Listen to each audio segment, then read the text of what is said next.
Bonjour mes amis, partie 52. Lundi matin ça sera fini, enfin en tout cas, peu importe quand vous regardez la vidéo, mais il nous reste encore 2 parties. Donc avec celle-ci ça fait 3. Partie 52, libérez-vous du temps. Nous n'avons pas le temps de parler de cela maintenant parce que nous manquons tout simplement de temps. C'est là que se situe la clé pour se libérer des problèmes de temps.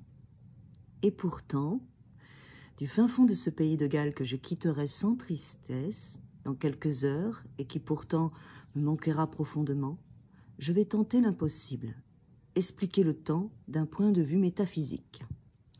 Premièrement, plutôt que de temps, il vaudrait mieux parler de mouvement dans l'espace, sur la surface de la Terre qui elle-même tourne autour du Soleil.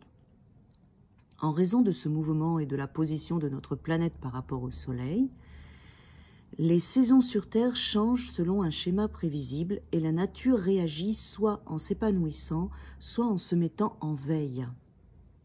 Par ailleurs, du fait que notre planète tourne sur un axe, nous sommes soit plongés dans le noir, soit exposés à la lumière éclatante du Soleil si les nuages ne sont pas de la partie.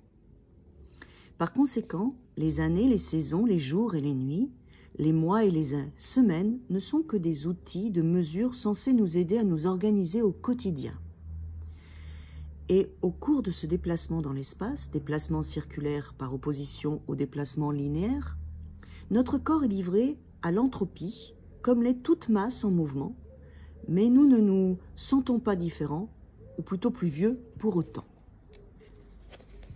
Nous essayons de vivre en fonction du modèle de temps linéaire que nous avons inventé, alors que si l'on observe le déroulement des événements qui constituent l'histoire de notre vie, en fixant notre esprit sur notre ventre, en détendant la poitrine, en vidant complètement son cerveau, nous nous rendons vite compte que nous sommes en fait en phase avec le mouvement circulaire de la planète, comme si nous étions au centre d'une grande roue dont la jante serait formée des moments de notre vie.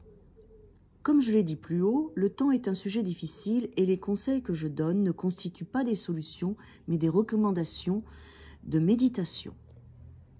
Néanmoins, vous pouvez vous aider à vous concentrer sur le moment présent et donc à libérer du temps.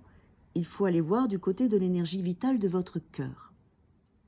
Tracez une ligne imaginaire depuis le bout du petit doigt de votre main droite jusqu'au pli de flexion du poignet. On l'a vu ça déjà, ce point. Vous vous souvenez? Voilà. Donc main droite, on prend ici, pli du poignet, et voilà, si on appuie, on le sent. Hein. Enfoncez fermement le pouce de la main gauche à cet endroit jusqu'à produire une douleur à la fois vive et agréable, rayonnant le long de la ligne que vous venez de tracer. Maintenez la pression au maximum 90 secondes sur chaque poignet. Ce point est situé sur le méridien du cœur et sa stimulation doit aider le cœur à tirer davantage d'énergie de sa source élémentaire, le feu. Par conséquent, l'esprit qui est gouverné par l'énergie du cœur sera moins dérangé par les distractions matérielles de ce monde et aura davantage tendance à se nourrir de l'intérieur, vous permettant de voir les choses dans leur circularité plutôt que dans leur linéarité. En d'autres termes, la stimulation de ce point doit vous permettre de considérer le temps sous un autre jour. Cet exercice peut aussi tout simplement provoquer un sentiment de détente qui, à son tour, peut vous amener à ignorer le temps. Et hop, vous êtes libéré. Quoi qu'il en soit, nous avons construit cette illusion appelée le temps. Nous lui avons insufflé la vie, génération après génération. Et pour cela, elle mérite qu'on la respecte, tout comme nous respectons le mythe du Père Noël. Mais je ne peux pas passer ma journée à parler de ça. Premièrement, je ne ferai que vous embrouiller davantage en essayant de vous en dire plus. Et deuxièmement, je n'ai tout simplement pas le temps.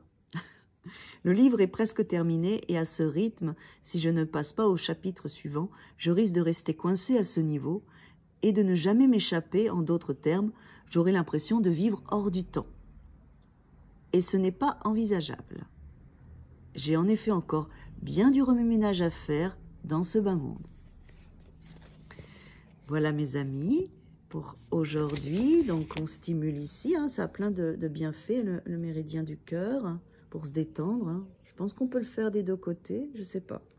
Il parle toujours de la main droite, à voir. Sur Internet, renseignez-vous éventuellement.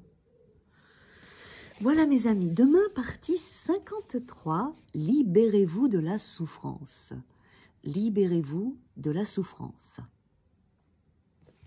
À demain mes amis, merci pour votre fidélité, votre écoute, vos partages, vos messages. Je vous aime.